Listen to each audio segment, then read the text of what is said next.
اس programme کو ترتیب دینے کے پیچھے جو وجہ ہے وہ آپ لوگ جو ہمارے ریگولر کلاس ڈیپر لک ان قرآن کو جو اٹینڈ کر رہے ہیں یا اس گروپ کے جو ممبر ہیں وہ جانتے ہیں، ایک بہن کی درخواست پر کہ ہمیں جو ہے غیر محرم سے کس طریقے سے ڈیلنگ کرنی ہے، کس طریقے سے انسٹرکشن کرنا ہے، اس کے بارے میں اسلامک جو گائیڈنس ہے وہ ہمیں جو ہے وہ فراہم کی جائے۔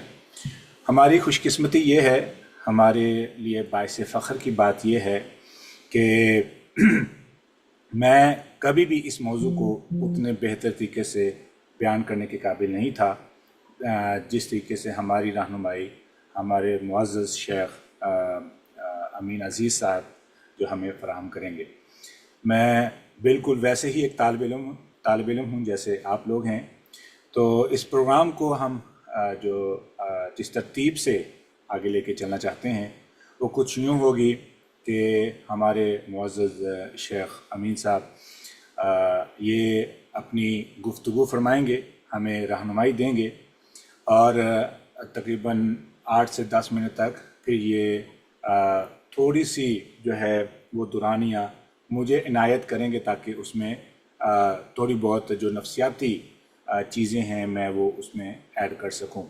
باقی ساری جو گفتگو ہے، سارا جو مواد ہے وہ میں کوشش کروں گا کہ میں جو ہمارے معزز شیخ ہیں ان سے جو ہے نا سیکھوں، اور آپ کے ساتھ بھی جو ہے یہ اپرچونٹی ہے کہ آپ بھی اس سے سیکھیں۔ تو شیخ صاحب میں آپ کو اوور ٹو یو، میں آپ کو جو ہے نا کیا کہتے ہیں، آپ کے لیے مائک اوپن ہے، پلیز۔ آپ کا کیمرہ اگر آن ہو جائے تو جی اب ٹھیک ہے۔ الحمدللہ والصلاة والسلام علی رسول اللہ وعلی آلہ واصحابہ ومن والاه واشہد ان لا الہ الا اللہ وحدہ لا شریک لہ واشہد ان محمدا عبدہ ورسولہ، اما بعد۔ انشاءاللہ آج کی اس مجلس میں ہم خواتین کا اجانب کے ساتھ جو تعامل ہے اس کے بارے میں گفتگو کریں گے، اور تھوڑی دیر کے لیے میں اس کا بیک گراؤنڈ عرض کرنے کے بعد پھر کوشچن آنسر کی شکل زیادہ ہوگی، اور شیخ عمر صاحب بھی انشاءاللہ اس میں ہمارا وہ کرتے رہیں گے ساتھ ساتھ رہنمائی۔ تو قرآن مجید میں خواتین کے جو مسائل ہیں، خواتین سے متعلقہ جو مسائل ہیں وہ تو بے شمار صورتوں میں آئے ہیں، جس میں وراثت کے مسائل ہیں، دوسرے نکاح طلاق کے مسائل ہیں، لیکن جو پردہ، عفت، حیا اور عورت کے باہر نکلنے سے متعلق جو احکام ہیں وہ موسٹلی 2 صورتوں میں ذکر ہوئے ہیں، ایک سورہ نور کے اندر اور دوسرا سورہ احزاب کے اندر۔ تو میں ایز اے مقدمہ کے یہ بات آپ کے سامنے رکھنا چاہتا ہوں کہ سورہ احزاب مدینہ منورہ میں نازل ہوئی تھی، اور اس سورہ کے نازل ہونے کا بیک گراؤنڈ یہ تھا کہ مدینہ منورہ میں منافقین نے آپس میں یہ طے کیا تھا کہ ہم مسلمان خواتین کے اور نبی کی بیویوں کے سکینڈل بنائیں، اور ان کے لیے رات کو وہ باہر جاتی ہیں قضائے حاجت کے لیے، تو وہ راستے میں کھڑے ہوتے تھے اور انہوں نے ایک پلان بنایا۔ احادیث میں تفصیل سے یہ بات ذکر ہوتی ہے کہ حضرت عمر رضی اللہ تعالی عنہ، انہوں نے رسول کریم علیہ السلام سے درخواست کی تھی کئی دفعہ کہ بھئی منافقین کی پلاننگ ہے، اور میں چاہتا ہوں کہ خواتین جو ہے وہ بڑی چادریں اوڑھ کے جائیں تاکہ پتہ نہ چل سکے کہ یہ کون ہیں۔ تو سورہ حجرات، سورہ احزاب کی مکمل اگر اس کا بیک گراؤنڈ دیکھا جائے تو یہ ایک ایمرجنسی صورتحال کو ایڈریس کرنے کے لیے ہے. جیسے کہ کوئی کسی شہر میں رہ رہا ہو، یا مثال کے طور پر آپ کراچی میں جب ہم رہتے تھے تو ایک دفعہ ایسا ہوا کہ وہاں پہ ایمرجنسی کی کیفیت پیدا ہو گئی. تو ایسے ہی اگر آپ کسی جگہ رہتے ہیں اور وہاں پر ایمرجنسی کی کیفیت کیا پیدا ہو جاتی ہے یا کرفیو لگ جاتا ہے، تو آرڈر یہ آتا ہے کہ بھی آپ گھر سے باہر نہیں نکلیں. جس جگہ پر حالات اچھے نہ ہوں اس جگہ پر وہ ساری آیات اور وہ ساری چیزیں واپس اپنی ایکشن میں آئیں گی، اور اس میں دیکھا یہ جائے گا کہ خواتین کے لیے باہر نکلنا محفوظ ہے یا محفوظ نہیں ہے. تو اللہ تبارک و تعالیٰ نے مدینہ منورہ میں سورہ احزاب کے نازل کرنے سے پہلے وہ جو ایام تخییر ہے کہ تعالینا امتعکن و اسرحکن سراحا جمیلا، رسول کریم صلی اللہ علیہ وسلم کی بیویوں کو بھی بلایا گیا اور ان کو اختیار دیا گیا کہ کچھ اسپیشل احکام آنے والے ہیں، اور اگر آپ چاہو تو آپ علیحدگی اختیار کر سکتی ہو، لیکن اگر آپ رسول کے حق میں رہنا پسند کرو گی تو پھر اس کے لیے تیاری کرو، کیونکہ احکام سخت ہونے والے ہیں. اور اس کے بعد پھر یہ احکام دیا گیا کہ لستن کا احد من النساء، تمہارا سٹیٹس عام خواتین کی طرح نہیں ہے، اور تم اللہ کے نبی کی محرمات ہو. تو اگر تم نیکی کرو گی تو اس کا ڈبل ثواب ہوگا، اور اگر تم کوئی غلط کرو گی تو اس کا عذاب بھی ڈبل ہوگا. تو رسول کریم صلی اللہ علیہ وسلم کو یہ آرڈر دیا گیا کہ کل بناتک و ازواجک و نساء المومنین، اے نبی اپنی بیٹیوں کو، اپنی بیویوں کو، تو اللہ کے نبی کی بیٹیاں اور بیویاں تو نہیں ہیں. تو یہ آیت کا جو آغاز ہے یہی اس بات کی دلیل ہے کہ یہ احکام عموم پر محمول نہیں کیے جا سکتے. اے نبی اپنی بیٹیوں کو کہو، اپنی بیویوں کو کہو، اور مومنین عورتوں کو کہو. مومنوں کی عورتیں حضرت ابوبکر صدیق، حضرت عمر، حضرت عثمان اور وہ صحابہ کرام جو اللہ کے نبی کے ساتھ تھے، ان کی خواتین کو ٹارگٹ کیا گیا تھا. تو اللہ تبارک و تعالیٰ نے ان کے لیے احکام نازل فرمائے کہ یدنین علیہن من جلابیبہن. تو وہ جو احکام ہیں اس کا یہ بیک گراؤنڈ ہے. دوسرے احکام اللہ تبارک و تعالیٰ نے مرد و خواتین کے آپس میں میل ملاپ اور آپس میں ملاقات کے اندر جو آداب رکھے ہیں، جو آداب ہونے چاہیے، یا دوسرے لفظوں میں جو پردے کے احکام ہیں، وہ سورہ نور میں اللہ پاک نے مستقل طور پہ ذکر فرمائے ہیں. اور وہاں پر اللہ رب العالمین نے پہلے یہ ذکر کیا ہے کہ اگر تم ایک دوسرے کے گھر میں جاتے ہو تو اس کے لیے استئذان کا کیا طریقہ ہے، اجازت لینے کا کیا طریقہ ہے، اس کے آداب ذکر کیے. اور اس کے بعد پھر یہاں سے بات اٹھائی کہ اے نبی صلی اللہ علیہ وسلم تم مردوں سے کہو کہ وہ اپنی نظریں جھکا کے رکھیں. تو اور اس کے بعد پھر عورتوں کا حکم دیا گیا. تو خلاصہ یہ ہے کہ جتنے احکام سورہ احزاب میں نازل ہوئے ہیں وہ عموم کے اوپر ان کا تعلق نہیں ہے، وہ ایک ایمرجنسی صورتحال میں، ایک خطرے کی صورتحال میں وہ سلوشن ہے. لیکن عام طور پر جب خطرہ نہیں ہوتا، جب حالات نارمل ہوتے ہیں، تو خواتین کے لیے پردے کے احکام سورہ نور میں ذکر ہوئے ہیں. اور پردے کے احکام جو ہیں اس کی سمری یہ ہے کہ پہلی بات تو یہ آپ دماغ میں رکھیے کہ یہ جو پردہ لفظ ہم استعمال کرتے ہیں، یہ اصطلاح قرآن مجید نے پردے کے لیے رکھی نہیں ہے. عورتوں کے لیے پردے کا لفظ استعمال ہوا ہی نہیں ہے.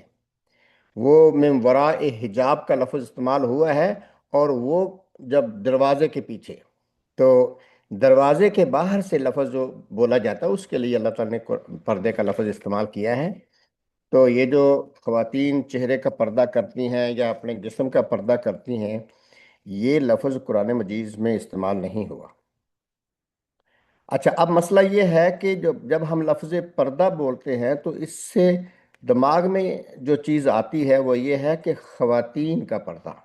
حالانکہ پردے کو اللہ تعالیٰ نے، جس کو ہم پردہ سمجھ رہے ہیں، اس کو اللہ تعالیٰ نے صرف خواتین کے لیے نہیں رکھا، بلکہ اس میں مرد اور عورت دونوں ہی مشترک ہیں۔ تو سورہ نور اگر آپ نکالیں تو سورہ نور میں اللہ رب العالمین نے جو ہے وہ دو دو چیزیں مردوں اور عورتوں کو مشترک بیان فرمائی ہیں۔ پہلی چیز ہے کہ اپنی نظر کو، اپنی نگاہ کو پست رکھنا۔ تو غض البصر اس کو عربی میں کہتے ہیں۔ غض البصر کا مطلب یہ ہوتا ہے، نگاہ کو پست رکھنے کا یہ معنی نہیں ہے کہ آپ اپنی نگاہیں جھکا لیں۔ کئی مرد ایسے ہوتے ہیں، اچھی بات ہے، تقوی کی بات ہے، لیکن وہ جب کسی خاتون سے بات کرتے ہیں تو وہ نیچے دیکھنے لگتے ہیں۔ یہ مطلب اس کا بالکل نہیں ہے۔ مطلب اس کا یہ ہے کہ ایسی نظریں نہیں ہونی چاہیے جو خد و خال کا جائزہ لینے والی اور تاڑنے والی اور عورتوں کو غور سے دیکھنے والی، ایسی نظریں نہیں ہونی چاہیے۔ اللہ کے رسول صلی اللہ علیہ وسلم سے پوچھا گیا کہ اگر انسان کسی کی طرف دیکھتا ہے، کسی عورت کی طرف، تو آپ نے فرمایا پہلی نظر تو معاف ہے، دوسری نظر جو ہے وہ قابل مواخذہ ہے۔ تو کہنے کا مقصد یہاں یہ ہے کہ اللہ تبارک و تعالیٰ نے ارشاد فرمایا، مردوں سے بات شروع ہوئی ہے پردے کی، تو فرمایا مردوں سے کہو کہ اپنی نگاہوں کو نیچا رکھیں، اور دوسرا اپنے فروج کی حفاظت کریں، شرمگاہوں کی حفاظت کریں۔ یہ دو چیزیں آدمیوں کے لیے اللہ تبارک و تعالیٰ نے ذکر فرمائی ہیں۔ شیخ عمر انشاءاللہ اس ڈیٹیل سے ذکر کریں گے کہ اس میں جو ہے نا سائنٹیفکلی اور انسان کی جو سائیکالوجی ہے وہ کیا پلے کرتی ہے، لیکن اللہ تعالیٰ نے آدمیوں کے لیے یہ دو چیزوں کا ہائی لائٹ کیا کہ آدمیوں کو باہر نکلتے وقت اور خواتین سے ملاقات کرتے وقت ان دو چیزوں کو، دو حکموں کو دماغ میں رکھنا چاہیے۔ ایک تو اپنی نگاہوں پر کنٹرول ہو، اور دوسرا اپنی شرمگاہوں کی حفاظت ہونی چاہیے۔ تو وہ جو نگاہوں پر کنٹرول ہے یہ آغاز ہے، تو آغاز سے ہی اللہ تعالیٰ نے منع کر دیا۔ اور جو دوسرا حکم ہے یہ انتہا ہے۔ تو انتہا، تو آغاز جو ہے اس میں بھی اللہ تعالیٰ فرماتا ہے لا تقربوا الزنا، کہ تم گناہ کے قریب نہ جاؤ۔ تو اس کا مطلب ہے کہ قریب جانے والا ہر رستہ بند ہونا چاہیے۔ تو نگاہ جو ہے یہ پہلا رستہ ہے، یہ پہلا دروازہ ہے گناہ کی طرف نکلنے والا۔ تو اسی پر اللہ تعالیٰ نے فرمایا کہ تم اپنے آپ کو کنٹرول کرو اور اپنی نگاہوں کی حفاظت کرو۔ تو یہ آدمیوں کو دو باتیں بتائی۔ یہی دو باتیں اگلی آیت میں رسول کریم اللہ تعالیٰ نے خواتین کے لیے دی، وہی دو باتیں آدمیوں کے لیے۔ اور اللہ تعالیٰ فرماتے ہیں کہ مومن خواتین سے کہو کہ وہ بھی غض البصر کریں، اور وہ مومن خواتین جو ہیں وہ بھی، میں ایسے پڑھ دیتا ہوں، اللہ تبارک و تعالیٰ فرماتے ہیں وَقُلْ لِلْمُؤْمِنَاتِ يَغْضُضْنَ مِنْ أَبْصَارِهِنَّ، مومن عورتوں سے کہیے کہ وہ اپنی نظروں کو جو ہے وہ نیچا رکھیں، پس رکھیں، وَيَحْفَظْنَ فُرُوجَهُنَّ، اور اپنے شرمگاہوں کی حفاظت کریں۔ وہی سیم الفاظ ہیں، وہی سیم جو ہے نا وہ آرڈر ہے۔ تو جیسے مردوں کے لیے شرم و حیا بنیادی چیز تھی میل ملاپ میں، وہی چیزیں اللہ تعالیٰ نے عورتوں کے لیے ذکر فرمائی، اور دو چیزیں زیادہ فرمائی ہیں عورتوں کے لیے۔ پہلی چیز یہ فرمائی کہ خواتین کو یہ چاہیے کہ وہ اپنے سینے پر کوئی کپڑا ڈھانپ کے رکھیں، اور ان کا جو سینہ ہے وہ بھی اللہ تعالیٰ نے ایک ایسی اٹریکشن کی چیز بنائی ہے۔ تو اللہ تعالیٰ خواتین کو یہ حکم، اسپیشل حکم ہے، نمبر 3 جو حکم ہے وہ کہ وہ اپنے جو ہے وہ چیسٹ کو کور کر کے رکھیں، یہ ہوگی بات۔ اور اگلا فرمایا کہ جو وہ زیب و زینت کرتی ہیں اس کو چھپا کے رکھیں۔ یہاں یہ بات دماغ میں رکھیے گا کہ عربی میں ایک لفظ استعمال ہوتا ہے زینت، اور ایک لفظ استعمال ہوتا ہے حسن۔ حسن اس کو کہتے ہیں جو انسان کے اپنے وہ ہاتھ میں نہیں ہوتا، جو بیوٹی ہے، نیچرل بیوٹی ہے، جیسے اللہ تعالیٰ نے جس کو جیسے بنایا ہے اس کو عربی میں حسن کہتے ہیں، خوبصورتی۔ تو اللہ تعالیٰ نے حسن کو چھپانے کی بات نہیں کہی، زینت کو چھپانے کی بات کی ہے۔ زینت اس چیز کو کہتے ہیں، اس بیوٹی کو کہتے ہیں جس کو ہم بناتے ہیں، تو جس میں میک اپ کی چیزیں ہیں یا زیور کی چیزیں ہیں یا بہت ہی اٹریکٹیو قسم کے کپڑے ہیں، تو اس قسم کی جو چیزیں جو زینت کے اندر آتی ہیں، اللہ تعالیٰ نے فرمایا ہے کہ وہ چیزیں چھپائی جائیں۔ اب میں قرآن مجید کی آیتیں پڑھ دیتا ہوں، اس کے بعد پھر ہم شیخ عمر کی طرف چلیں گے۔ یہ سورہ نور ہے اور آیت نمبر 30 سے مسئلہ شروع ہو رہا ہے۔ کل للمؤمنین یغضوا من ابصارہم، اے نبی فرما دیجئے مومنوں کو کہ وہ اپنی نگاہوں کو پست رکھیں، وَيَحْفَظُوا فُرُوجَهُمْ، اور اپنی شرمگاہوں کی حفاظت کریں، ذَلِكَ أَزْكَىٰ لَهُمْ، یہی طریقہ ان کے لیے بہتر اور پاکیزہ ہے، ان اللہ خبیر بما یصنعون، اللہ سبحانہ و تعالی خوب جانتا ہے جو کچھ وہ کرتے ہیں۔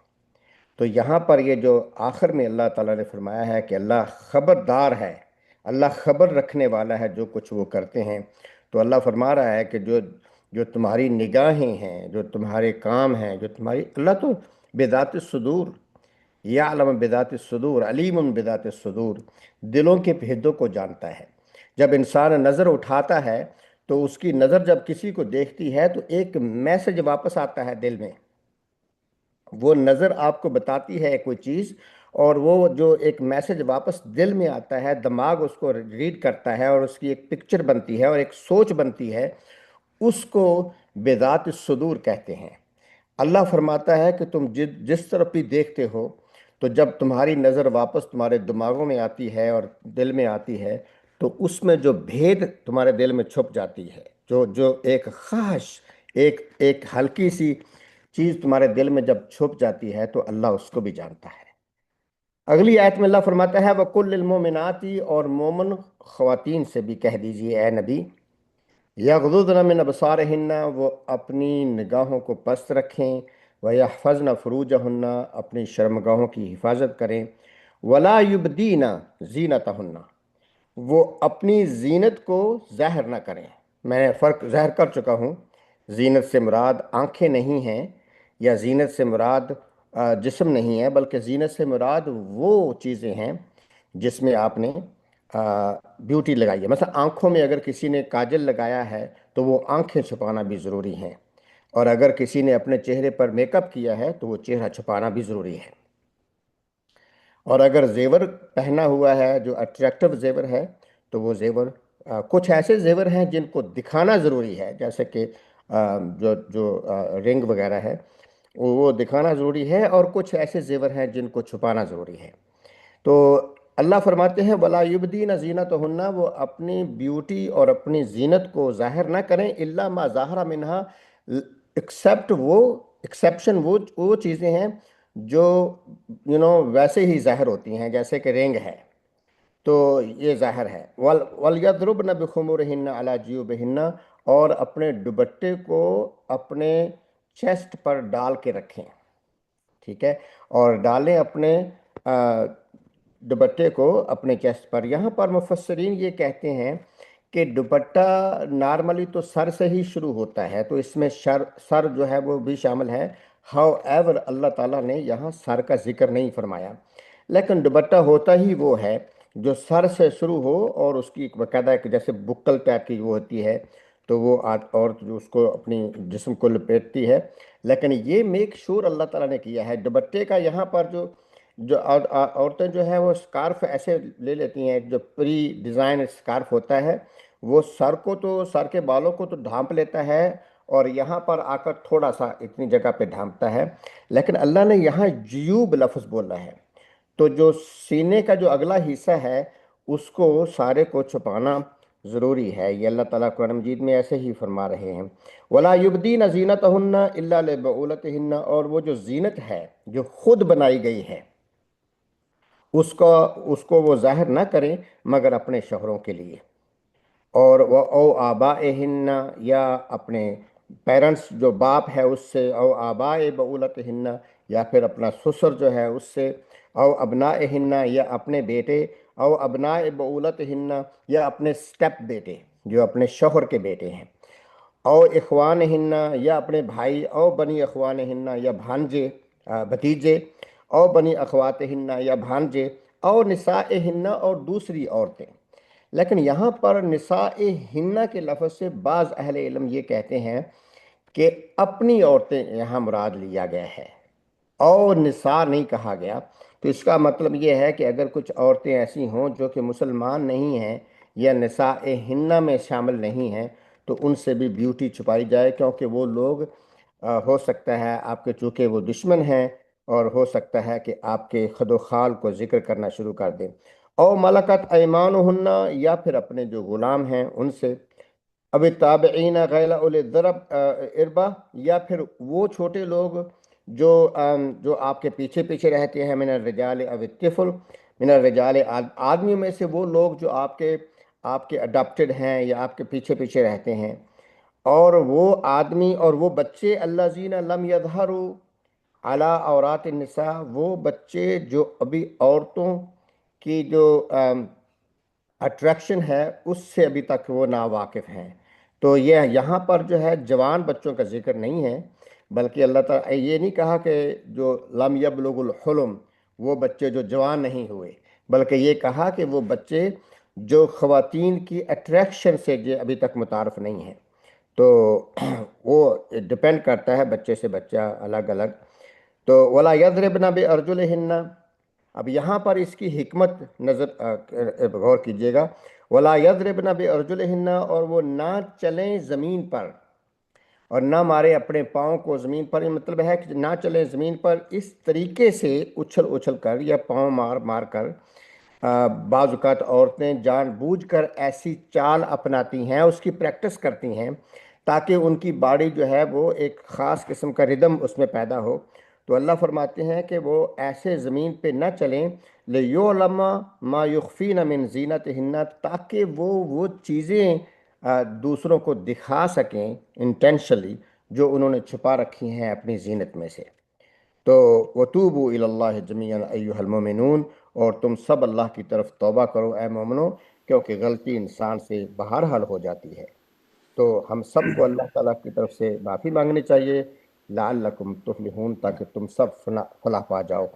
یہ آیتیں ہیں جن میں یہ آداب ذکر ہوئے ہیں۔ میں اب یہاں رکتا ہوں اور شیخ عمر فاروق کی طرف چلتے ہیں۔ شیخ سوال ہے، یہاں پہ میرے پاس 3-4 سوال آ چکے ہیں، ایک تو میسج کے ذریعے اور ایک یہ چیٹ کے اندر ہے۔ سسٹر کا سوال ہے کہ کچھ زیور دکھانا ضروری ہے، اس سے کیا مراد ہے؟ رنگ، جو رنگ ہے، شادی کا رنگ ہے یا جو آپ کا منگنی کا رنگ ہے، وہ پروٹیکشن پرووائڈ کرتا ہے، اور ویسے بھی وہ الا ما ظاہر منہا میں آ جاتا ہے، تو وہ رنگ کو چھپانے کی ضرورت نہیں ہے۔ تو یہ ہم ضروری ٹرم استعمال کریں گے؟ ضروری میں اس لحاظ سے کہہ رہا ہوں کہ وہ پروٹیکشن ظاہر کرتا ہے، ضروری نہیں ہے۔ مطلب میں یہ نہیں کہہ سکتا کہ اللہ تعالیٰ نے کہا ہے کہ وہ دکھانا ضروری ہے، لیکن میں یہ کہتا ہوں کہ اگر خاتون نے رنگ پہنا ہوا ہے اور آج کل کی دنیا میں وہ ایک پیغام ہوتا ہے، تو وہ ویری نائس۔ تو اگر ایک شادی شدہ عورت ہے اور وہ رنگ نہیں پہن کے جا رہی تو وہ ایکچولی ایک پیغام دے رہی ہے، ٹھیک ہے نا؟ تو ایسے ہی اگر کوئی عورت شادی شدہ ہے اور وہ مڈل فنگر میں رنگ پہن لیتی ہے تو she is telling others that I am available, یا I am looking, not available, I am looking. تو جو رنگ ہے بعض اوقات یہ خاموش زبان سے بات کرتے ہیں، تو اس میں ڈپینڈ کرتا ہے کہ جو ہے وہ خاتون کی انٹینشن کیا ہے۔ میں آپ کو اس کی ایک مثال دیتا ہوں۔ ایک خاتون ہے، شادی شدہ خاتون ہے، اور وہ اپنی مڈل فنگر کے اندر رنگ پہن کے باہر جاتی ہے۔ میں نے کئی دیکھا ہے کہ خاتون جان بوجھ کر مڈل فنگر میں رنگ پہن لیتی ہیں، تو وائی؟ تو اس میں وہ بیسکلی کہہ رہی ہوتی ہیں کہ آئی ایم لوکنگ اور آئی ایم اویلیبل۔ تو یہ رنگ جو ہے اس کے میں نے ایک کافی عرصہ پہلے ایک چھوٹا سا ایک مضمون بھی لکھا تھا رنگ کے اوپر، شاید وہ فیس بک کے اوپر ہوگا، کہ جو رنگ ہے اس کی فقہ کیا ہے۔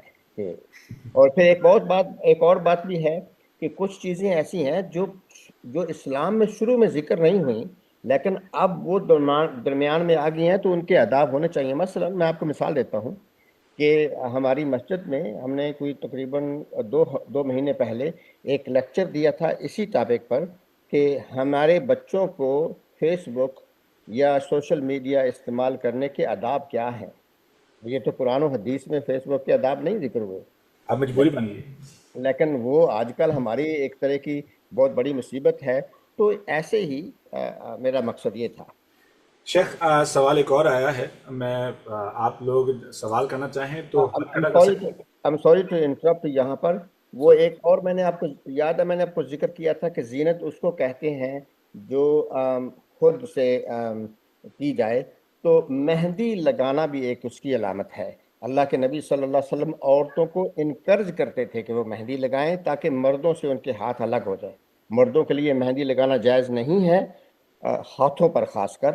اور عورتوں کے لیے اللہ کے نبی ریکمینڈ کرتے تھے کہ مہندی لگائیں تاکہ یہ پتہ چلے کہ یہ ہاتھ عورت کا ہے. تو اس قسم کی کچھ چیزیں ہیں جو کہ الگ الگ ماحول میں ان کی امپورٹنس ہو جاتی ہے. فضل شیخ صاحب سوال یہ ہے کہ what if you are allergic to the rings, اگر انگوٹھی سے آپ کو الرجی ہو تو؟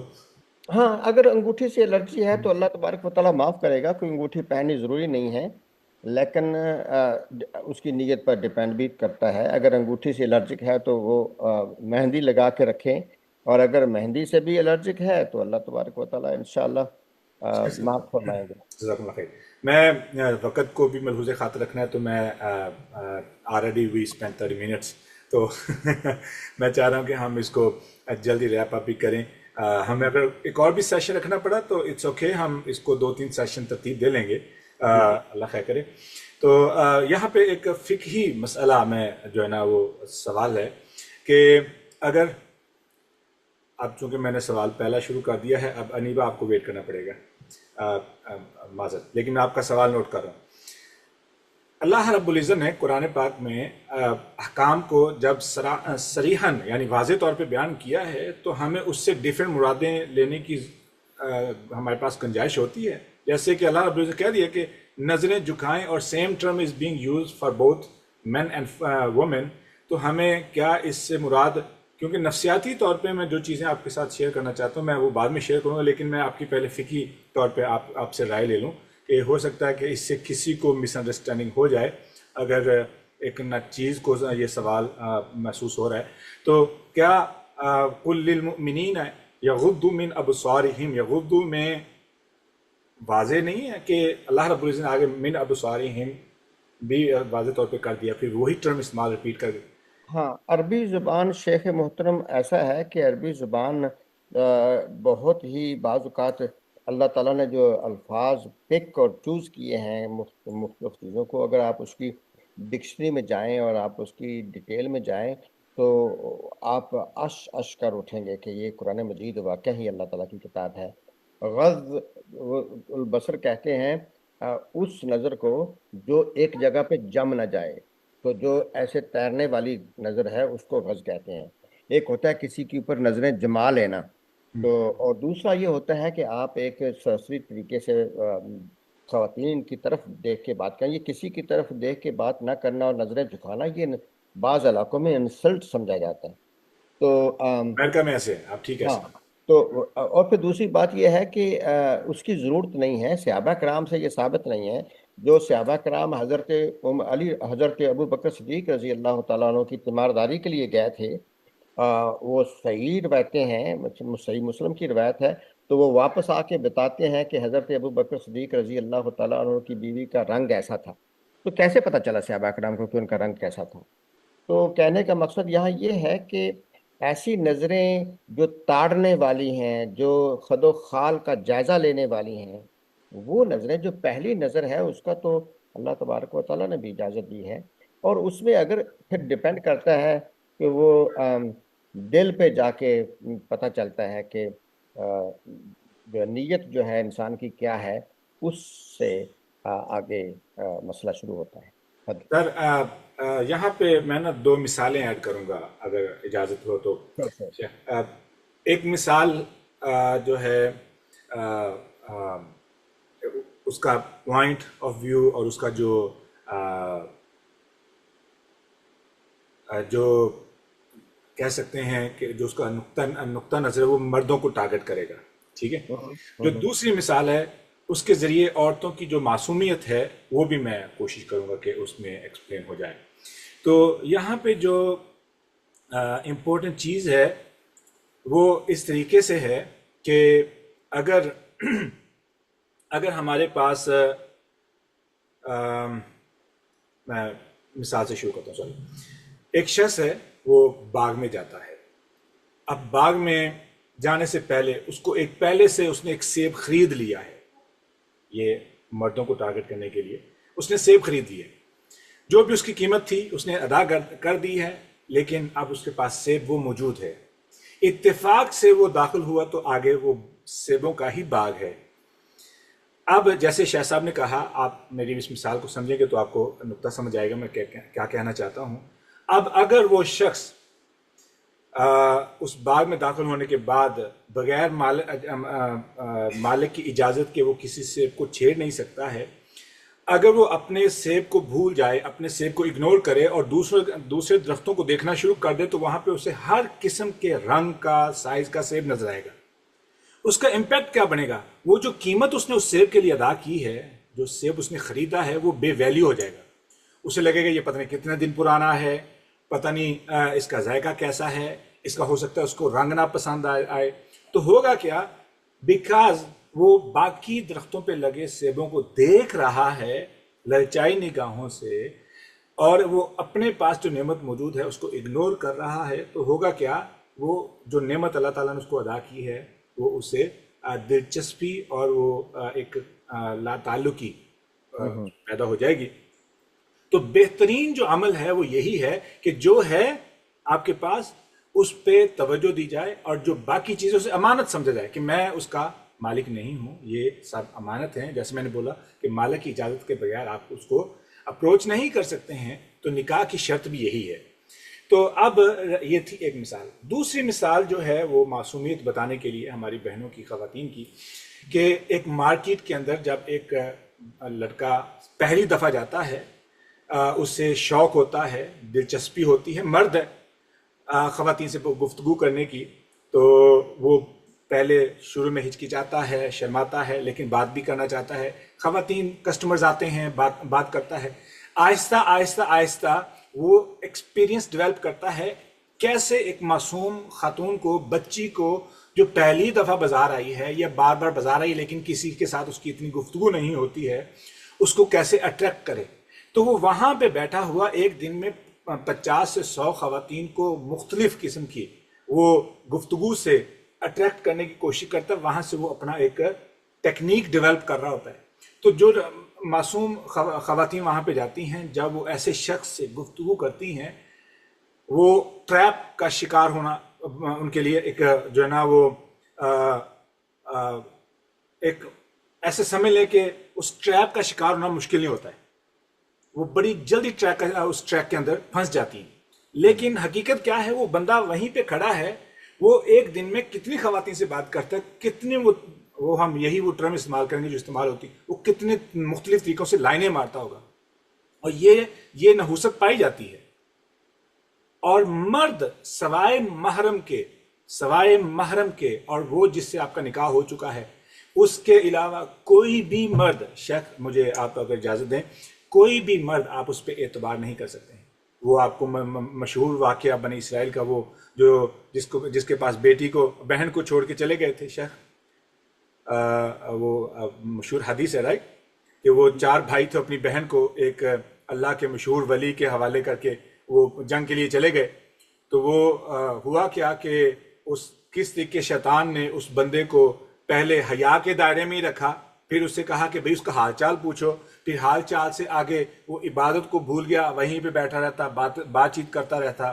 پھر وہاں سے آگے تعلقات بلڈ ہوئے, وہاں پہ پھر اس نے, شیطان نے اس سے مجبور کروا کے قتل کروایا اس بچی کو. کس طریقے سے وہ درجہ بدرجہ آگے چلتے چلتے وہ جو ہے کبیرہ سے کبیرہ گناہ ہوتے چلے گئے. تو اب چونکہ ہماری بہنیں, ہماری مائیں, ہماری خواتین وہ اس بات کو نہیں سمجھتی کہ مرد جب بھی کسی عورت کی طرف دیکھتا ہے وہ کس طریقے سے پروسیس کرتا ہے. اب تو یوٹیوب پہ سر انٹرویو موجود پڑے ہیں, انٹرویوز, کہ انہوں نے بندوں سے پوچھا, بندوں سے, like walking on LA streets, California کی لاس اینجلس کی اسٹریٹس پہ چلتے ہوئے, نیو یارک کی اسٹریٹس پہ چلتے ہوئے دے انٹرویو ڈفرنٹ مین کہ کیا ایک مرد کسی عورت کا دوست ہو سکتا ہے. ہر مرد نے کہا نہیں, صاف کہا نہیں. کیوں؟ اس نے کہا کہ وہ اس وقت تک انتظار میں رہتا ہے جب تک اسے اس عورت تک اپروچ کی اپرچونٹی میسر نہ آئے. وہ دوستی کا ایک ناٹک ہوتا ہے, وہ دوستی کا ایک کھلواڑ ہوتا ہے, ایک ڈرامہ ہوتا ہے. دوسری طرف عورت سے پوچھا گیا, وہ معصوم, ہاں ہم دوست ہو سکتے ہیں. لیکن 100 سے زیادہ مردوں سے بار بار انٹرویو جب لیا گیا مختلف جگہوں سے, they had the same answer کہ نہیں, عورت کا مرد کبھی بھی دوست نہیں ہو سکتا ہے. اگر وہ دوستی کا ناٹک کر رہا ہے, he is just waiting for the right opportunity, that's it, that's the only purpose. اب جب اللہ رب العزت نے فرمایا ہے کہ اپنی نظروں کو جھکائیں, تو نفسیات کچھ کہتی ہے. نفسیات یہ کہتی ہے کہ اللہ اکبر, بڑی بڑی انٹرسٹنگ چیز ہے کہ ہوتا کیا ہے کہ ہمارا جو انسانی دماغ ہے یہ ویژول سٹیمولیشن سے ایموشنل اٹیچمنٹ بلڈ کرتا ہے. جو ہم دیکھ رہے ہوتے ہیں وہاں سے ہماری دلی اٹیچمنٹ بلڈ ہو رہی ہوتی ہے. اب شیخ صاحب کی آپ نے پہلی دفعہ گفتگو سنی ہے, آپ کے سامنے ہیں, تو آپ ان کی گفتگو سے متاثر ہو چکے ہوں گے. میں بھی متاثر ہو چکا ہوں.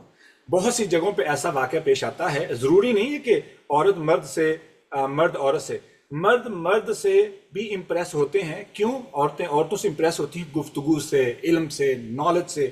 ٹھیک ہے, تو جیسے ہی ہماری یہ ایک ویژول سٹیمولیشن شروع ہوتی ہے, وہاں سے ایموشنل اٹیچمنٹ بلڈ ہوتی ہے, اور یہ انڈینائبل ہے, اس کا انکار نہیں کیا جا سکتا ہے. اب ہوتا کیا ہے کہ جب ریپیٹڈ آئی کانٹیکٹ ہو, عورت کی یا مرد کی سافٹ ٹون ہو, اس کے بعد اسمائلنگ انٹیمیسی ہو, اس کے بعد اگلا جو درجہ ہے جو کہ خطرناک ہے وہ پرائیویٹ کنورسیشنز ہوں, تو ہوتا کیا ہے, دماغ میں ہیومن مائنڈ کے اندر جو ایکٹیویٹیز ہوتی ہیں وہ سمجھنا ضروری ہے. وہ کیا ہے؟ وہ سب سے پہلے ڈوپامین ریلیز ہوتا ہے, کیونکہ وہاں پہ بندے کو ایک سیلف آف اچیومنٹ محسوس ہو رہی ہوتی ہے کہ he is able to build a connection with somebody. ٹھیک ہے, تو ڈوپامین ریلیز ہو رہا ہوتا ہے. ٹھیک ہے, اس کے بعد جو ہے وہ اٹیچمنٹ سرکٹس وہ ایکٹیویٹ ہونا شروع ہو جاتے ہیں. اب دیکھیں تو یہ ابتدائی مرحلہ ہے, اور اسلام کیا کرتا ہے؟ اگر دیکھیں اللہ رب العزت نے فرمایا سورہ احزاب میں, جیسے شیخ صاحب بھی فرما رہے تھے, فلا تخضعن بالقول فیطمع الذی فی قلبہ مرض, کہ نرمی اور لچک کے ساتھ ایسا گفتگو کا انداز اختیار نہ کرو کہ جس شخص کے دل میں بیماری ہو وہ لالچ میں پڑ جائے. اس میں دل کو ہی ٹارگٹ کیوں کیا گیا؟ سوچنے والی بات ہے. کیوں؟ ہوتا یہ ہے کہ اس کا مطلب یہ نہیں کہ عورت اب بدتمیز لہجہ اختیار کر لے, ٹھیک ہے, یا مرد بدتمیز لہجہ اختیار کر لے.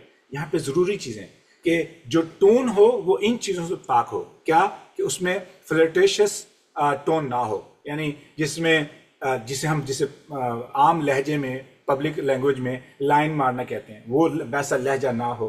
اس کے بعد سیڈکٹیو سافٹنیس نہ ہو, بہت ہی دھیمے انداز میں بات کرنا. اس کے بعد اننیسیسری جو ہے وہ ایموشنل وارمتھ وہ محسوس نہ کروائی جائے. تو لہجہ کیسا ہونا چاہیے؟ رسپیکٹفل ہونا چاہیے. جی, میں نے اپنے اسٹوڈنٹ سے بات کرنی ہے, اپنے کسٹمر سے بات کرنی ہے, اپنی فیملی سے بات کرنی ہے, اپنے ارد گرد کے لوگوں سے بات کرنی ہے رسپیکٹفل انداز سے. رسپیکٹفل انداز کا بالکل معنی یہ نہیں ہے کہ اس کا امپیکٹ جو ہے وہ نیگیٹو پڑے. جی, یہ اخلاقی طور پہ ذمہ داری ہے. مسلمان کا اخلاق مورل بہت اونچا ہونا چاہیے, وہ اخلاق سے ہر کسی کے ساتھ پیش آتا ہے.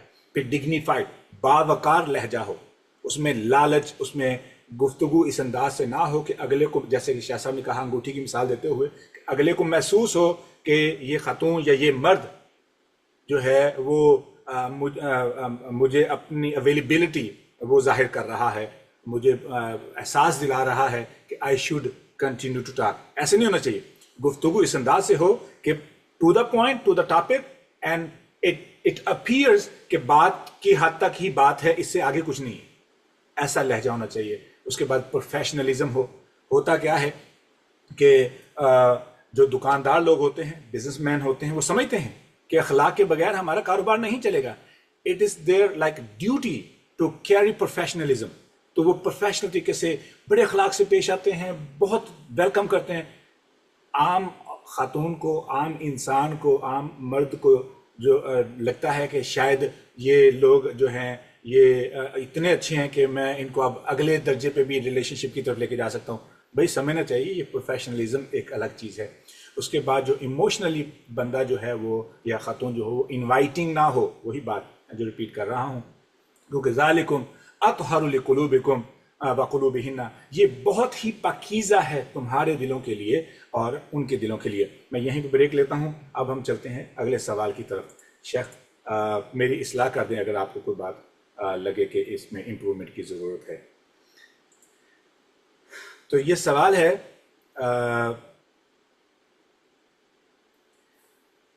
سر جیسے آپ ڈیوٹی پلیس پہ یعنی جاب کرتے ہوئے مرد حضرات بھی ساتھ ہوتے ہیں تو وہاں مہندی کا کیا حکم ہوگا؟ بسم اللہ، کوئی حرج نہیں ہے. مہندی تو ریکمینڈڈ ہے خواتین کے لیے. اگر خاتون اور مرد دونوں ایک ہی جگہ پر کام کر رہے ہیں تو کوئی حرج نہیں ہے. مہندی جو ہے وہ ایک ایسی بیوٹی ہے جو کہ خواتین کے لیے ریکمینڈڈ ہے، لیکن اس میں اگر مہندی میں بہت زیادہ نقش و نگار اور بہت میسیجز نہ کیے گئے ہوں تو اس میں کوئی حرج نہیں ہے.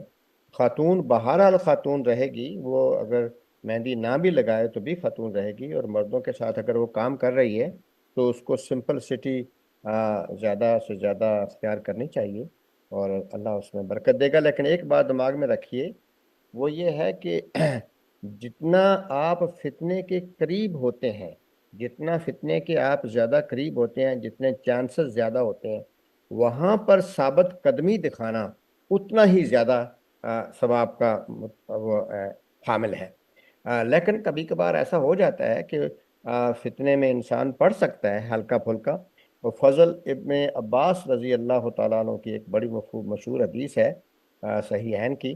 اس میں وہ حج کے دنوں میں عین جو ہے عرفہ میں حج کر رہے تھے جو ہے عرفہ کے اندر، تو حضرت فضل بن عباس رضی اللہ تعالی عنہ ایک خاتون کو دیکھنے لگے. تو اللہ کے نبی صلی اللہ علیہ وسلم نے یہ فیل کر لیا، تو اللہ کے رسول صلی اللہ علیہ وسلم نے ان کا جو چہرہ ہے وہ پکڑ کے دوسری طرف کر دیا حضرت فضل کا. تو حضرت فضل پھر اسی خاتون کو دیکھنے لگے. تو پھر اللہ کے نبی نے پھر ان کا چہرہ جو ہے نا ان کی ڈائریکشن چینج کر دی، تو وہ پھر تیسری دفعہ اسی کو دیکھنے لگے. تو اللہ کے نبی صلی اللہ علیہ وسلم نے اپنی سواری، وہ پیچھے بیٹھے ہوئے تھے، تو اپنی سواری آپ دوسری طرف لے گئے. تو کہنے کا میرا مقصد یہ ہے کہ ایسا انسیڈنٹ ہو سکتا ہے،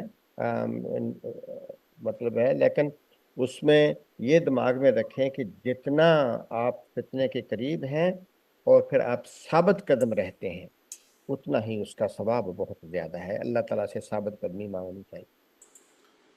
جی اس میں جو شیخ صاحب اگلی جو اہم چیز ہے، اللہ تعالیٰ آپ کو برکت دے، بہت ہی پیارے انداز سے آپ نے جو ہے نا ڈسکس کیا ہے.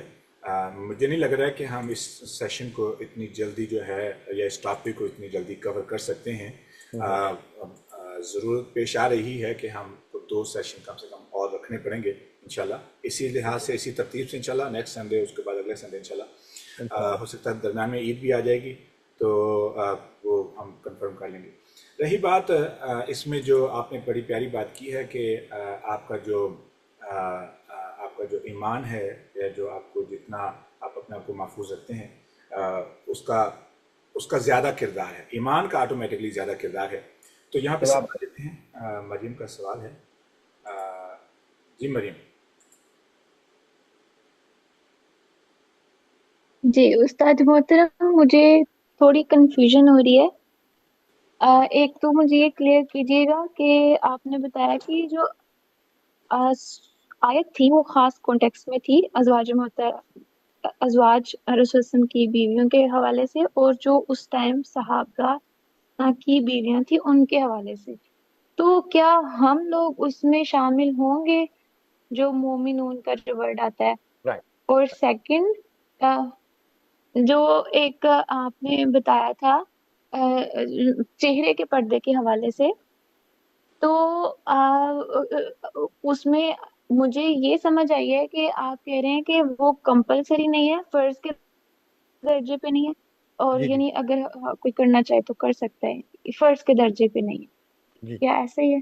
جی بیٹا، ایسا ہے، پہلا جو نقطہ ہے نا وہ ایسا ہے کہ آج بھی اگر ہماری بہنیں بیٹیاں اگر ایسی سوسائٹی میں ہیں یا کسی ایسی جگہ پر ہیں جہاں پر ویسے ہی حالات پیدا ہو جائیں، تو پھر ہم کہیں گے کہ بھئی ان کا باہر نکلنا ٹھیک نہیں ہے، اور ان کو کہیں گے کہ تم اپنے آپ کو چھپا کے نکلو اور اپنے آپ کی حفاظت کرو اور گھر میں ہی رہو۔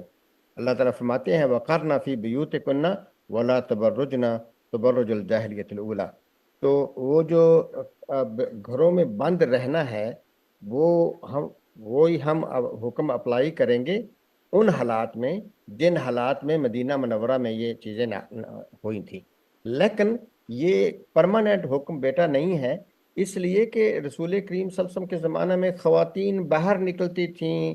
اللہ کے نبی کی بیٹی حضرت فاطمہ جو ہے وہ 4 میل دور 3.5 میل دور جو ہے جا کر پانی لے کے آتی تھیں، لکڑیاں جمع کرتی تھیں صحابیات، اور صحابیات خرید و فروخت کے لیے جایا کرتی تھیں، مسجد میں 5 نمازوں میں خواتین جاتی تھیں۔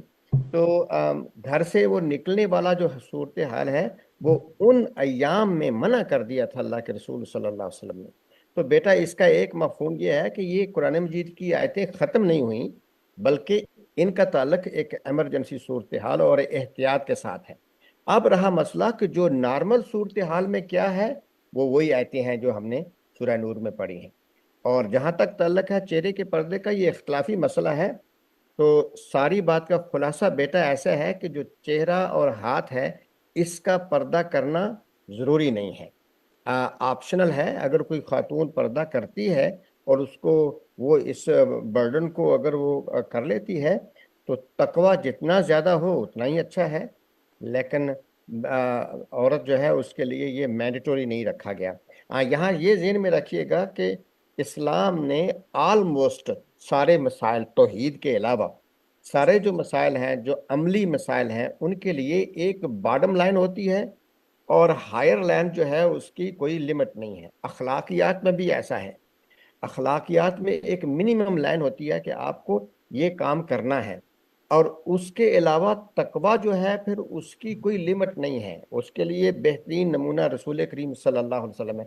اور جب آپ وہاں پہنچتے ہیں تو وہاں بھی اللہ تعالیٰ فرماتے ہیں کہ بھئی آپ قم اللیل الا قلیلا نصفہ او انقص منہ قلیلا، وہاں جا کر بریک لگائی اللہ تعالیٰ نے۔ تو نیکی اور تقوی اس کی کوئی لمٹ نہیں ہے۔ اگر کوئی خاتون ایسی ہے جو چہرے کا پردہ کرنا چاہتی ہے، آنکھوں کا پردہ کرنا چاہتی ہے اور ہاتھوں کا پردہ کرنا چاہتی ہے، اور وہ بہت اچھی بات ہے۔ اگر وہ اس سے اگلا ہے مرحلہ کہ اگر وہ گھر میں رہنا چاہتی ہے، بہت اچھی بات ہے۔ وہ جیسے کہ خواتین ایسا کرتی ہیں، لیکن یہ مینڈیٹوری نہیں ہے۔ عورتیں کام کر سکتی ہیں، عورتیں باہر بازار میں جا سکتی ہیں، خرید و فروخت کر سکتی ہیں، خرید بھی سکتی ہیں، بیچ بھی سکتی ہیں۔ جب آپ خاتون اگر دکان کر رہی ہے تو اس کو نبی پاک صلی اللہ علیہ وسلم کے زمانہ میں حضرت عمر رضی اللہ تعالیٰ عنہ کے زمانہ میں ایک خاتون کو نگران مقرر کیا گیا تھا، جو بازار میں جا کر لوگوں کو بتاتی تھی کہ یہ ٹھیک کر رہے ہو، یہ غلط کر رہے ہو۔ تو خواتین کے بڑا کردار رہا ہے عہد نبوی میں۔ تو یہ ہے کہ چہرے کا پردہ مینڈیٹوری نہیں رکھا گیا، الا ما ظہر منہا میں اللہ تعالیٰ نے اس کی اجازت دے دی ہے۔ however جیسے میں ذکر کر چکا ہوں، اگر خاتون نے چہرے پر زینت لگائی ہوئی ہے تو پھر اس کا چھپانا ضروری ہے۔ ماشاءاللہ۔ مزید کوئی سوال کرنا چاہتا تو ہمارے پاس صرف 5 منٹ ہیں، تو 2 مزید سوال لینے کے بعد ہم سیشن کو اینڈ کریں گے۔ پھر اگلا سیشن انشاءاللہ بہت ساری ابھی ڈیٹیلز کافی چیزیں ڈیٹیل جو ہے۔ میں بھی شیئر نہیں کر سکا ہوں، شاید صاحب بھی شیئر نہیں کر سکیں۔ انشاءاللہ یہ سیشن ہمارا آگے کنٹینیو رہے گا جب تک ہم اس ٹاپک کو کمپلیٹلی انڈرسٹینڈ نہ کریں۔ تو سوال و جواب پہ آپ نے ہچکچاہٹ محسوس نہیں کرنی ہے، کھل کے آپ سوال کر سکتے ہیں، آپ میسج کر سکتے ہیں۔ اگر آپ انمیوٹ نہیں کرنا چاہتے ہیں آپ کو مکمل طور پہ انشاءاللہ شاہ صاحب رہنمائی فراہم کریں گے۔ شیخ صاحب یہاں پہ ایک اور ضروری بات ہے کہ کیا اگر ہم ملک کی حالات دیکھیں پاکستان کے اور جس طریقے سے ہمارے معاشرے میں برائی پائی جاتی ہے تو ایمرجنسی تو ہے، کس علاقے میں ایمرجنسی نہیں ہے؟ جی بالکل ایسا ہی ہے، لیکن جب آپ ایمرجنسی کا ذکر کرتے ہیں نا تو آپ پھر اس حکم کو بیان کرتے وقت وہ قید لگائیں کہ فلاں معاشرے میں یا فلاں علاقے میں یا فلاں جگہ پر اس کو کرنا ضروری ہے، اور سورہ احزاب کی فلاں فلاں آیتیں اس کی دلیل ہیں۔ تو خواتین کے لیے جب ایکسٹرا پابندی لگائی جائے گی سرٹن علاقے میں، سرٹن ٹائم میں، سرٹن ایریا میں، تو سورہ احزاب کی جو ہدایات ہیں وہ ان کو بتائی جائیں گی کہ اللہ تعالیٰ نے اجازت دی ہے خواتین کو گھر میں بند کرنے کی، کیونکہ یہ فتنے کا ٹائم ہے۔ اور جہاں تک تعلق ہے فتنے کا، ایک فتنہ ہوتا ہے شیخ محترم جو کہ خاص کر ایک پلان کر کے ٹارگٹ کیا جاتا ہے کسی خاص علاقے میں خواتین کو، اور ایک فتنہ ہے جو جنرلی ہیومن میں آپ نے بڑا خوبصورت طریقے سے بتایا ہے کہ مرد اور عورت کے درمیان ایک جو طبعی اٹریکشن ہے وہ رہتی ہے۔ اب جب آپ مکہ میں یا مدینہ منورہ میں حج پہ جاتے ہیں تو خاتون پر یہ اللہ تعالیٰ کی طرف سے پابندی ہے کہ وہ اپنا چہرہ نہیں ڈھانپ سکتی، یہ اللہ تعالیٰ کی طرف سے پابندی ہے، اور اگر کوئی خاتون چہرہ ڈھانپتی ہے تو اس کا حج قبول ہی نہیں ہوتا، وہ احرام ختم ہو جاتا ہے۔ تو اب عورت نے احرام باندھا ہوا ہے، اس نے اپنا چہرہ چھوڑا ہوا ہے کھلا، اور مردوں کے ساتھ ہے، ہر طرف دائیں بائیں مرد ہیں، اور اللہ کے نبی کے زمانہ میں خواتین مردوں کے اندر وضو کرتی تھی، تو جب عورت وضو کرے گی تو وہ ظاہر ہے اپنے ہاتھ اپنا منہ دھوئے گی، اپنی کونیاں جو ہیں ان کو بھی صاف کرے گی، کھولے گی باقاعدہ اور کونیاں صاف کرے گی، یہاں تک پورے ہاتھ کو دھوئے گی، اور مرد ساتھ، اجانب مرد ساتھ ہوتے ہیں۔ تو کہنے کا مقصد یہ ہے کہ جو چیزیں ہم بعض اوقات خواتین پر ایکسٹرا بوجھ ڈال دیتے ہیں اور اس کو اتنا وہ مشکل بنا دیتے ہیں، اس میں نے جیسے اپنے وہ وائس میسج میں بتایا تھا کہ اس میں لوگوں کا کلچر کافی حد تک شامل ہے، جو لوگ کلچرل لوگ ہیں، کچھ لوگ ایسے ہوں گے، ایسے خاندان ہیں جو خواتین کو پردہ نہیں کرواتے، تو ان سے اگر ان کے سامنے اگر آپ کہیں گے کہ یہ پردے کے مسائل بیان کریں گے تو ان کو اہمیت سمجھ نہیں آئے گی۔ کچھ لوگ ایکسٹرا سینسیٹیو ہوتے ہیں تو وہ چاہتے ہیں کہ وہ بالکل باندھ کے رکھیں، عورت کی آواز پر بھی پردہ کچھ لوگوں نے کر دیا ہے۔ تو یہ جو مسئلہ ہے اس میں لوگوں کی جو ذاتی جو ترجیحات ہیں یا ان کے جو کلچرل بیک گراؤنڈ ہے اس کو کافی حد تک جو ہے وہ دخل شامل ہے۔ جو قرآن مجید نے جو پکچر دی ہے وہ پکچر یہ دی ہے کہ شرم حیا از امپورٹنٹ، شرم اور آنکھوں میں اگر شرم حیا ہے اور اگر دل صاف ہے تو خاتون مردوں کے ساتھ فوج میں بھی سرو کر سکتی ہے، جیسے کہ صحابیات فوج میں جاتی تھی اللہ کے نبی کے ساتھ۔ جزاکم اللہ خیر۔ یہاں پہ سوال ہے کہ ہم یونیورسٹی میں میل فیلوز کے ساتھ کمیونیکیٹ کر سکتے ہیں، اس بارے میں حکم کیا ہے؟ کوئی حکم نہیں ہے، ہم بس کیا وہی کرتے ہے کہ جیسے آپ بازار میں جاتی ہیں اور آپ لین دین کرتی ہیں، ایسے ہی آپ یونیورسٹی میں اپنے فیلوز کے ساتھ بات چیت کریں۔ بس اس چیز کا خیال رکھیں جو شیخ نے بتایا ہے کہ بھئی پرائیویٹ گفتگو، اور اگر وہ گفتگو کام کی حد تک ہے تو ٹھیک ہے، لیکن اگر وہ پھر جو ہے کام کی حد تک سے حال احوال سے آگے پھر اگر پرسنل گفتگو شروع ہوتی ہے تو وہاں پر جو ہے جو ہے نا وہ خطرے کی گھنٹی شروع ہو جاتی ہے۔ تو وہ اب اگر کوئی خاتون اپنی لمٹس جانتی ہے اور اپنی لمٹس کے اندر رہ کر اپنے فیلوز کے ساتھ گفتگو کرتی ہے، نوٹس لینا دینا سمجھانا، وہ پڑھا سکتی ہے، پڑھ سکتی ہے اپنے کسی ساتھی کے ساتھ، تو کوئی حرف نہیں ہے اس میں۔ جزاکم اللہ خیر۔ تو یہ ہمارا 1 گھنٹے کا سیشن ماشاءاللہ پورا ہوا، اور میں تو سرپرائز ہوں کہ بہت ہی کچھ شاہ صاحب آپ کی مجلس سے سیکھنے کو ملا ہے۔ اس کو مزید ہم آگے لے کے چلیں گے۔ کوئی بھی آپ کے پاس سوالات ہوں آپ جمع رکھ سکتے ہیں یا گروپ کے اندر بھیج سکتے ہیں۔ ہماری جو اناؤنسمنٹ کلاس کی ہے وہ کچھ یوں ہے کہ سنڈے ایوننگ یا منڈے مارننگ، پاکستان کے حساب سے منڈے مارننگ سے لے کے جمعرات کی صبح تک، منڈے سے تھرسڈے تک ہماری جو کلاس ہے وہ 6:45 AM پاکستانی ٹائم کے حساب سے، ہمارے معزز جو شیخ امین صاحب ہیں یہ تفسیر جو ہے یہ پڑھائیں گے. یہ کلاس ریگولر پہلے بھی چلتی آئی ہے لیکن ناگے تھے، اب جو ہے نا جو اہل ہیں یہ ذمہ داری ان کو سپرد کر دی گئی ہے. اس کے بعد انشاءاللہ اسپیشل ٹاپکس جو ہے وہ ہم ہر ویکنڈ پہ کوشش کریں گے کہ سنڈے کے دن ہمارا ایک اسپیشل ٹاپک پہ اسی طریقے سے سیشن مرتب ہوتا رہے اور یہ چلتا رہے گا انشاءاللہ، جو کہ بہت ہی کارآمد ثابت ہو سکتا ہے.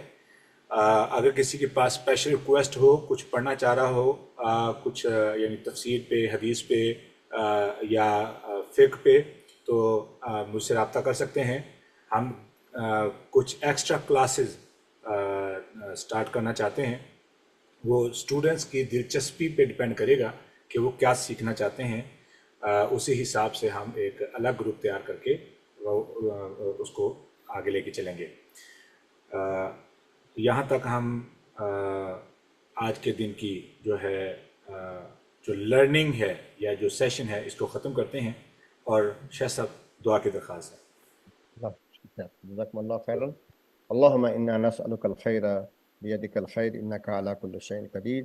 اللهم أرنا الحق حقا وارزقنا اتباعه وأرنا الباطل باطلا وارزقنا اجتنابه. اللهم علمنا ما ينفعنا وزدنا علما. اللهم إنا نسألك علما نافعا وعملا متقبلا ورزقا طيبا وشفاء من كل داء. اللهم إنا نسألك الخير بيدك الخير إنك على كل شيء قدير. ربنا آتنا في الدنيا حسنة وفي الآخرة حسنة وقنا عذاب النار. وصلى اللهم وسلم وبارك على سيدنا محمد وعلى آله وأصحابه أجمعين. جزاک اللہ خیر.